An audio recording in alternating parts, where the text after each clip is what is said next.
So welcome to my first ever video for Steph into Nature. I'm so excited. I am also super hot, which is awful. It's been storming and it's been just really hot and stormy and sweaty all day. I don't know if you can tell, but this is the only chance I have to film this video, so I'm just gonna be sweaty. So if you follow me on Instagram, you'll know that I basically share wildlife stuff, environmental stuff, nature stuff, and I have a website. I write about new environmental research and I share like jobs and opportunities and I interview scientists. And I basically decided to move over to YouTube because it's just a fun medium and it's something a bit different that I've not done so much before. I see that loads of people seem to do well on it and get a lot out of it. So I'm going to be here sharing information about nature, wildlife. I'm going to go on wildlife adventures. I'm going to share new environmental research. Basically a lot of the stuff that happens on the website, but in video form. Thank you so much for joining me. If you're one of the followers I have on social media or someone who subscribes to my website, you subscribe to the channel or you've come along from the email list or whatever, thank you so much for being here. It means a lot and I really appreciate the support I've been getting. So if you're one of my Instagram followers, you'll know I did a little like ask me questions kind of thing for this video. So it's kind of like a get to know me video. You all asked me some really great questions. I'm going to answer quite a lot of those. Some of them I won't. I can't get around to every single one and some are more relevant than others, but I've got a bunch of stuff that I can answer. Basic information first. I am Stephanie Martin of Steph into Nature, or Forest Lady Steph if you're on my social media. I've basically just had a real passion for nature, the environment, science from a really young age. Like, there are these amazing ecosystems in the world and we are just trashing them? Like, why are we doing that? As a kid I was always out and about, always at parks, so I just had that interest quite early.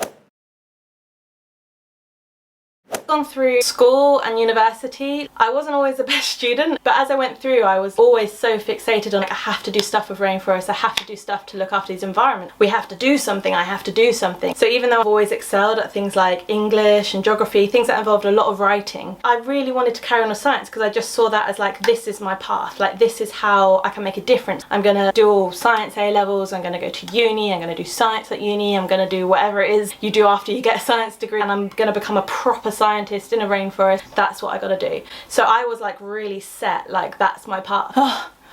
Sorry, it's just so sweaty.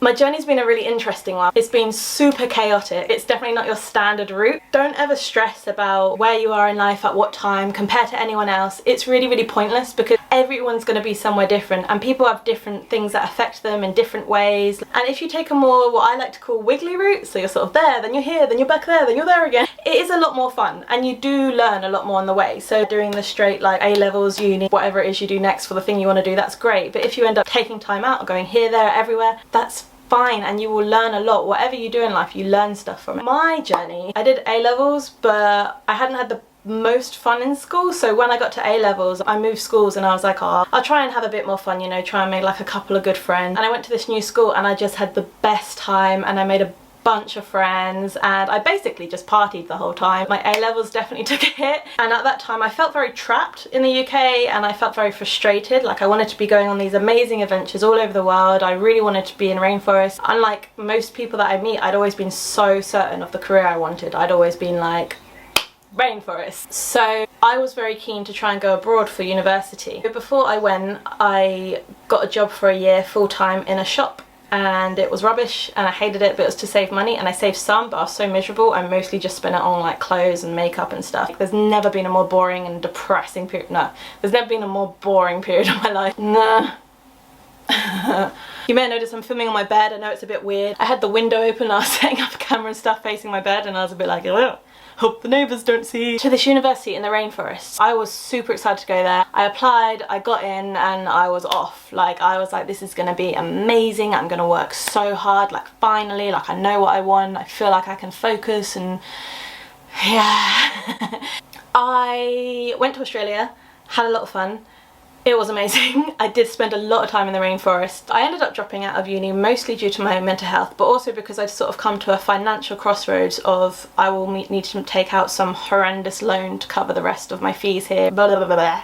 So I came back to England and basically had no idea what to do. I was taking random jobs like brand ambassador, promotional jobs just like around London. Oh, can I interest you in a Specsavers voucher? Oh, would you like to try this alcohol? Like just stuff like that. I'd done some similar stuff in Australia. It was kind of fun. Sounds weird, but I quite like uncertainty. Not really knowing how things are going to go, how much money you're going to make, and just having that sort of adventure and being able to figure it out yourself and find your own way. Like I really enjoy that. So it wasn't the worst.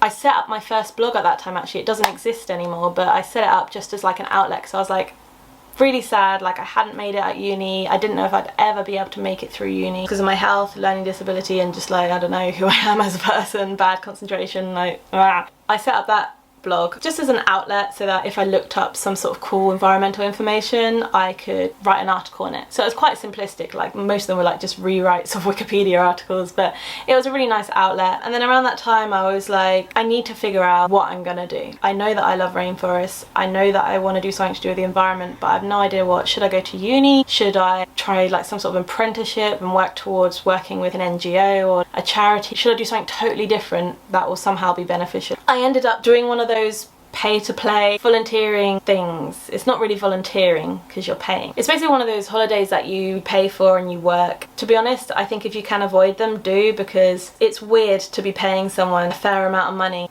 to often have to do work that's incredibly strenuous, not always under the best conditions. Like obviously if you go somewhere remote the conditions are going to be mixed anyway, but even then having some bad conditions that shouldn't be there can be stressful and it can happen. So on my website I list internships and volunteering positions where you don't have to pay. Some might be ones where you don't get paid but they're genuinely good opportunities, like you genuinely will have a chance to do something cool and it's not full-time, so it's not exclusionary. That's my biggest problem with volunteering and internships that you have to pay for. You end up with this whole field of wildlife conservation and like wildlife biology and all those sorts of scientific fields where you have to have fieldwork experience, where you've only really got people who come from like rich families.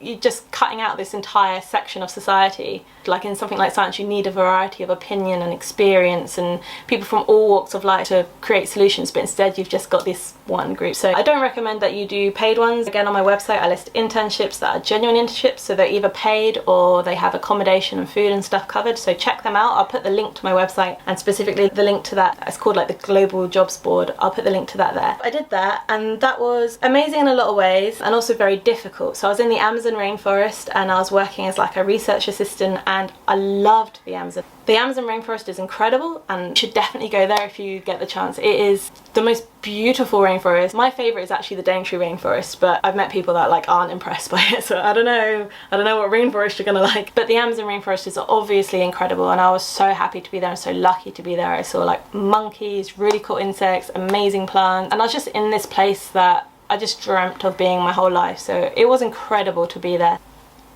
I came back early partly because I broke my nose and needed it to get fixed, and partly because I wanted to do my A-levels again. Having been there a month and a half, I really was like, you know what, science, like that's what I want to do. I want to be a scientist. I just want to find answers to stuff. I want to be able to be in rainforests a lot and I want to be able to find answers and find solutions to conservation problems. Everything I own has a nature theme, usually tropical, usually plants. Oh.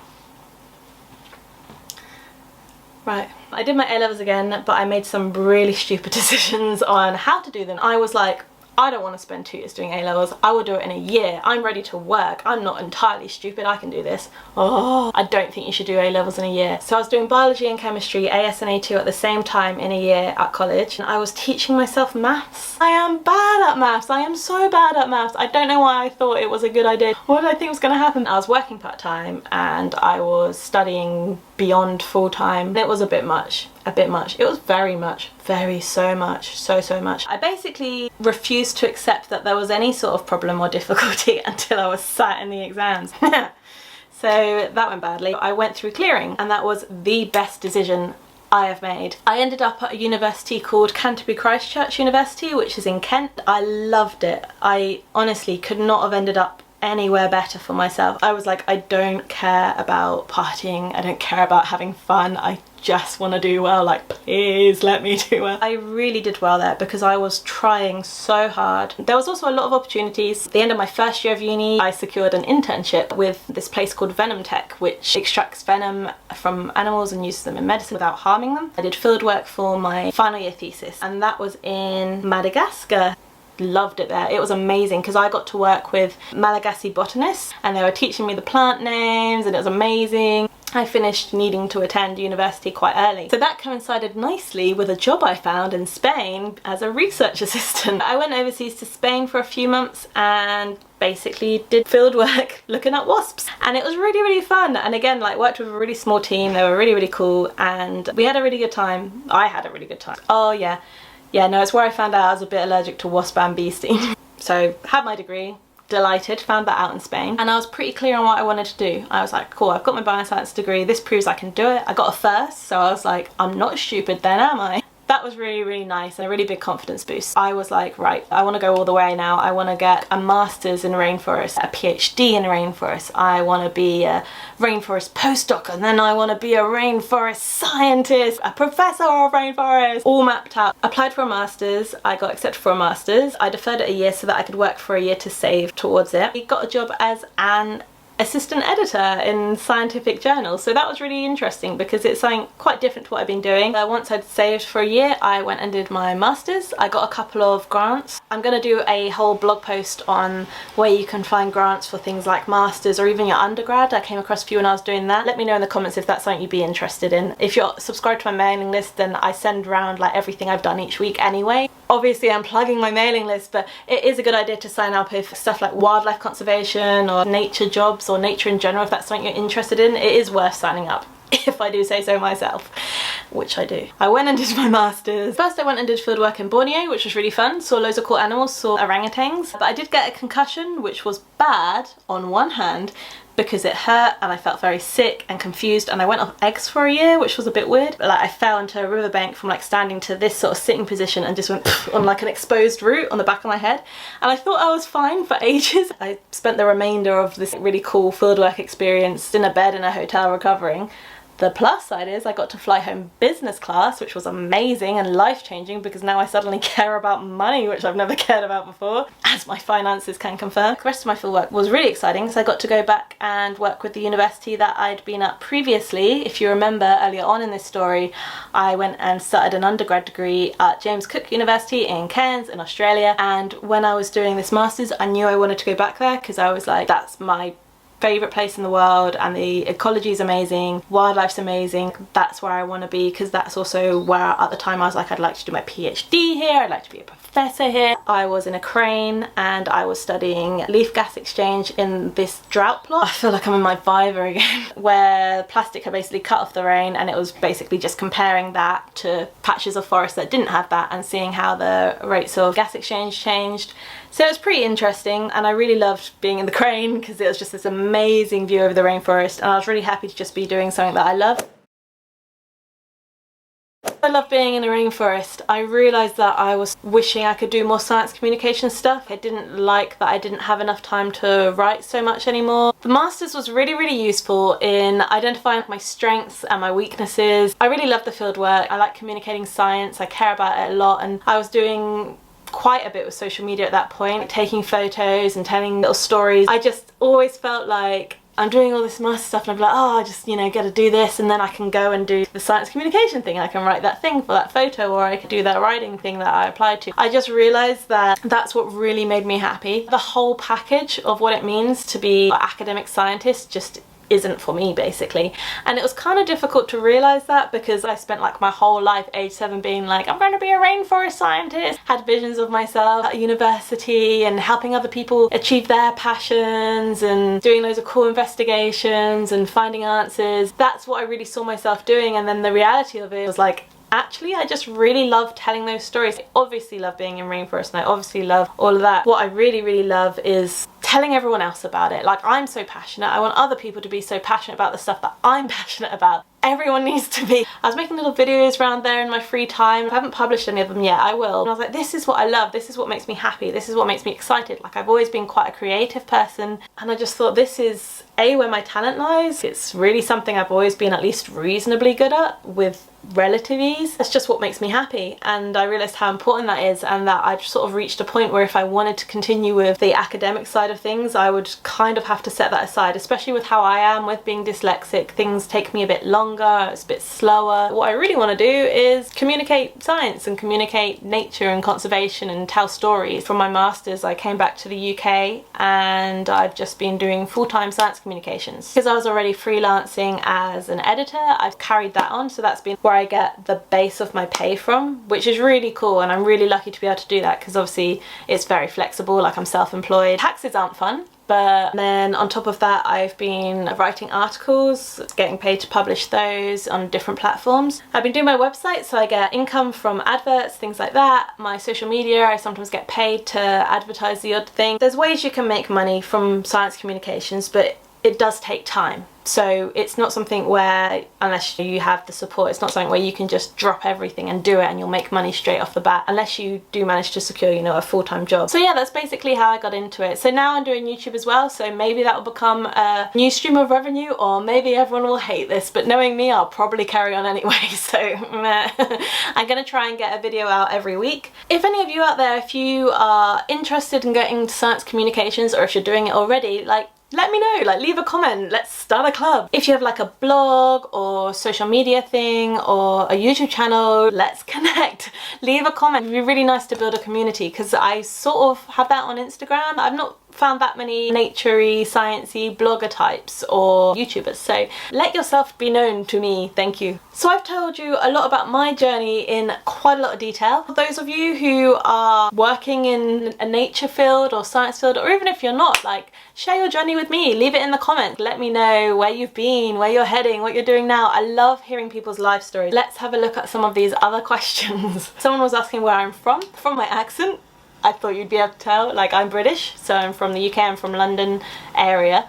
I had a couple of people ask me whether I'm interested in collaborating with other photographers or filmmakers. Yes!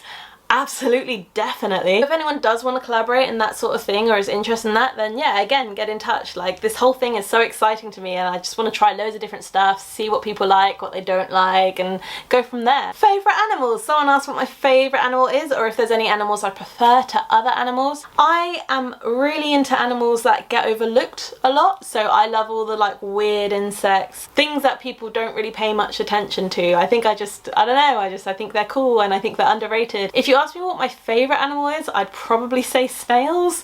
I think snails are really cool. They're slimy, like they're slugs, but they're cooler than slugs because they also have a shell. They've got really interesting personalities. I am qualified to say that because while I was at university, I worked as a snail care assistant. I really love taking care of them, like washing them and feeding them, and I'd play music and just like chat to them, and it was really fun. So I really love snails. That was just a dream come true. I also love more normal animals like sloths. I mean, everyone loves sloths. Sloths and koalas, I think in many ways are kind of similar.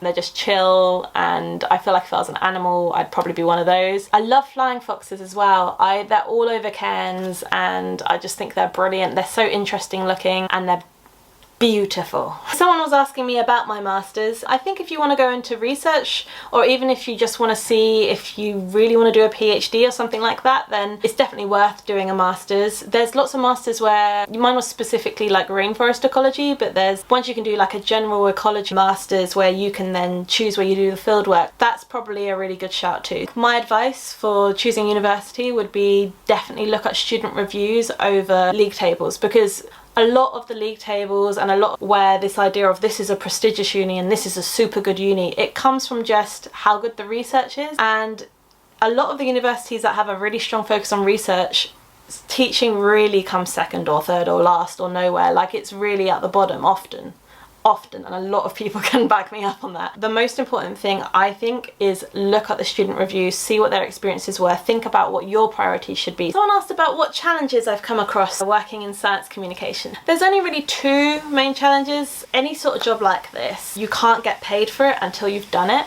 So you know, if you want to be like a nurse, you don't just show up and be like, I'm a nurse now. You go do a nursing degree and then you go and be a nurse. Like, you have that degree and that's a set path. So like with acting, before you can even like apply for paid roles, you need a portfolio first. So you need to be collaborating with other actors or photographers and doing stuff for free and volunteering. I don't know if that's the right word for acting, but doing a lot of projects and stuff for free. And that's what you have to do first. And in stuff like science communications, it can definitely be like that as well. Like, there are internships you can get, but to get those internships you already have to have shown that you're interested, having done stuff at university or whatever. Like, I set up a life sciences magazine at my university, and that was really useful when I was applying for stuff later. So it's just that element of, before anyone will pay you to do this, you have to already be doing it. You are the only one that can show that you've got it. You can't throw a qualification and be like, yeah, I'm amazing at being filmed on camera. Yeah, like, my articles, I can write them and they'll be incredible and you'll have a great readership. You don't know that. You need to already prove that. And same with stuff like social media. I mean, let me know if you think differently, if you have different opinions to that. That's just been my personal experience with science communication. And also, I think if you're doing something with science communication, like, you're probably very passionate about it, so it's probably partly a hobby anyway.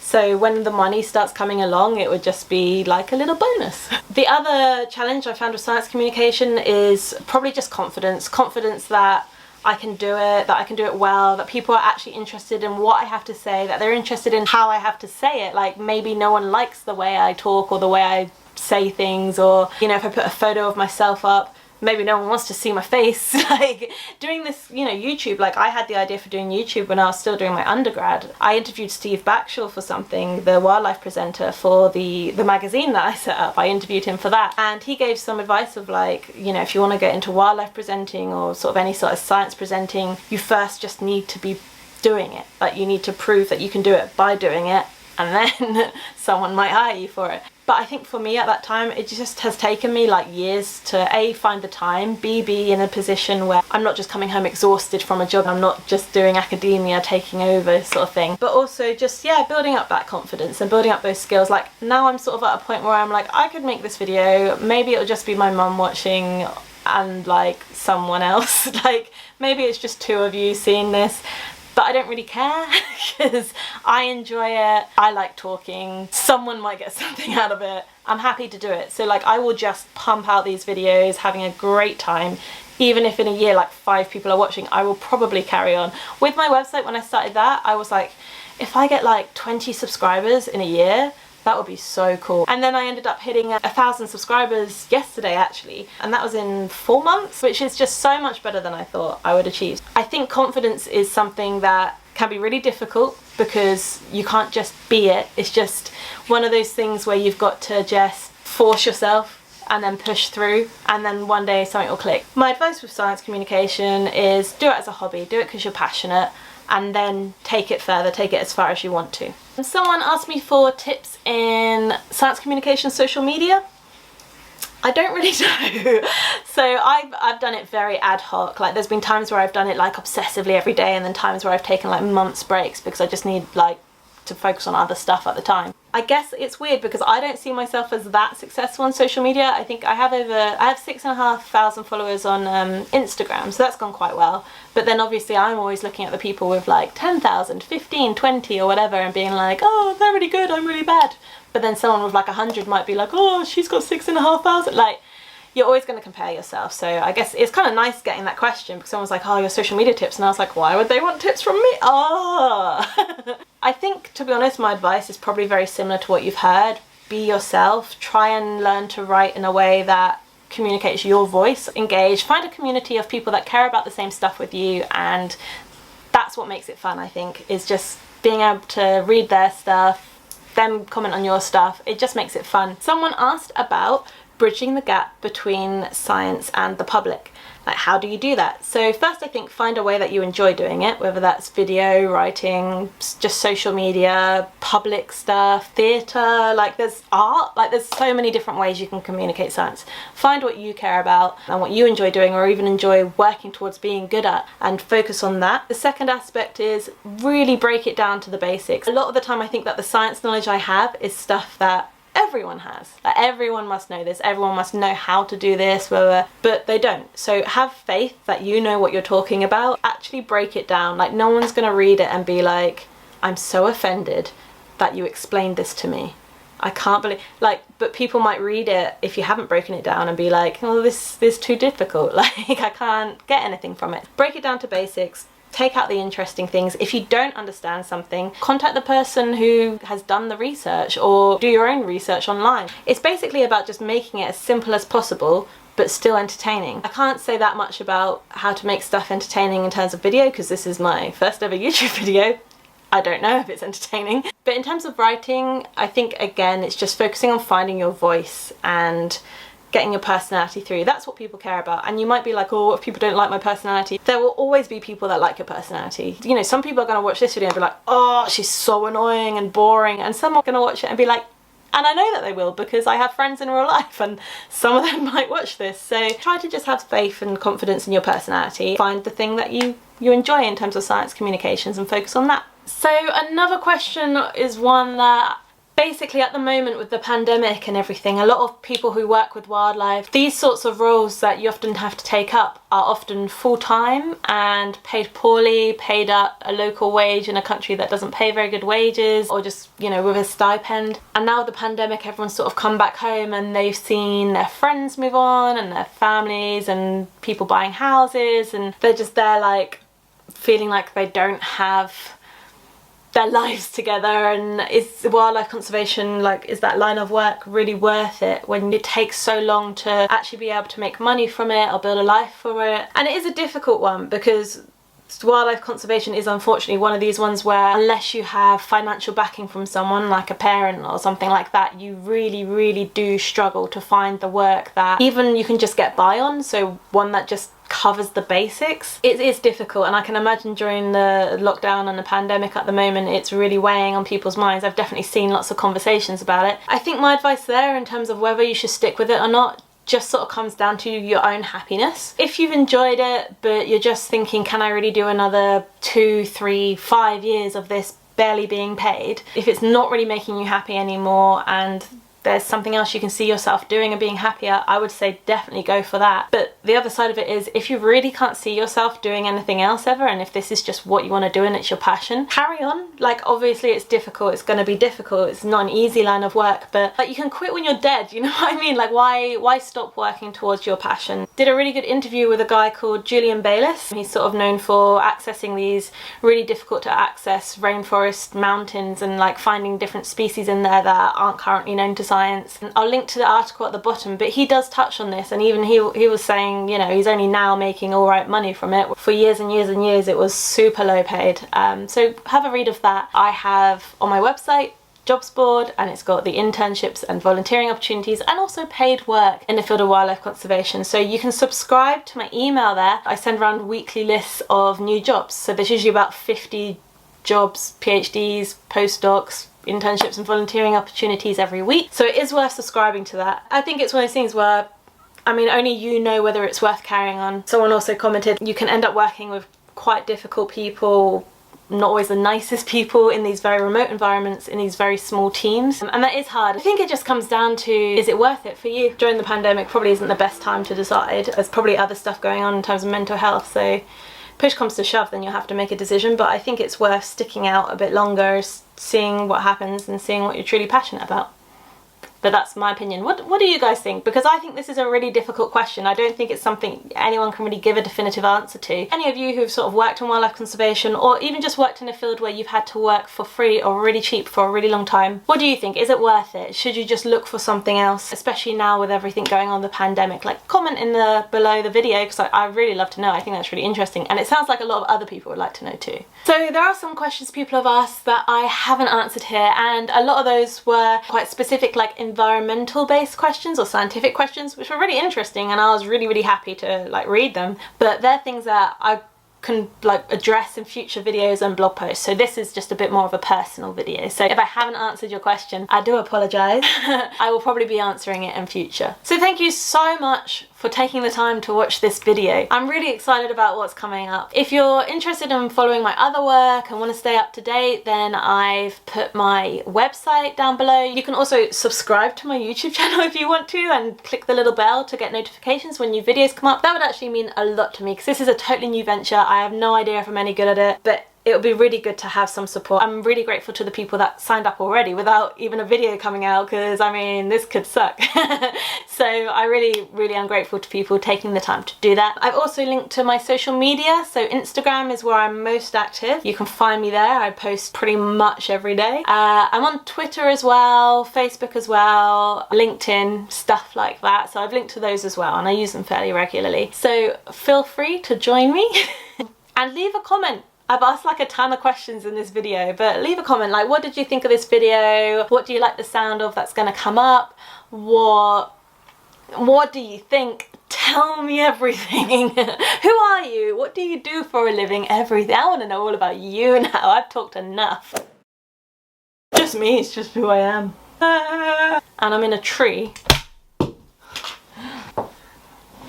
Sorry, there was a sausage dog outside. Just realised it wasn't recording. What was I saying? At first I was recording and it wasn't actually recording, and then I'd just been distracted, so